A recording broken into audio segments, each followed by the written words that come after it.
آج ساری جموں کشمیر کی عوام یتیم ہو گئی ہے۔ جموں کشمیر کے عظیم ترین رہنما کو آج ہم نے کھو دیا ہے۔ وہ عظیم ترین رہنما جنہوں نے ہمیشہ حق اور سچ کی بات کی اور ڈٹے رہے، اور ایک چھتری کے تلے، ان کے سائے کے تلے ساری کشمیری قوم نڈر ہو کے، ڈٹ کے، یونیفائڈ ہو کے حق خود ارادیت کی جدوجہد چلاتی رہی۔ آج اس سائے سے ہم محروم ہو گئے ہیں، ہم یتیم ہو گئے ہیں، بلکہ مجھے تو الفاظ ہی نہیں مل رہے کہ میں آج کس طریقے سے ان کو یاد کروں، ان کی کمی جو محسوس ہو رہی ہے، جو وہ آزادی کا خواب لے کر اس دنیا سے رخصت ہو گئے۔ انہوں نے دن رات جدوجہد کی کہ کشمیریوں کو ان کی شناخت ملے، آزادی ملے، اور جو ان کی لازوال قربانیاں اور محبت پاکستان کے ساتھ اور پاکستانیوں کے ساتھ تھی۔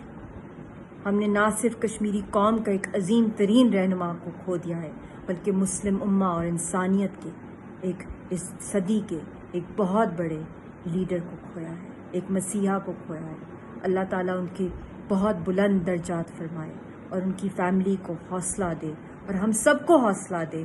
کہ ہم اس خبر کو، جو اس افسوسناک رات کو جو ان کی وفات ہوئی ہے، ہم اس کو سہ سکیں اور ان کی جدوجہد کو اس منطقی انجام تک لے کے جائیں۔ جو آزادی کا سورج ہے، وہ ان سب کو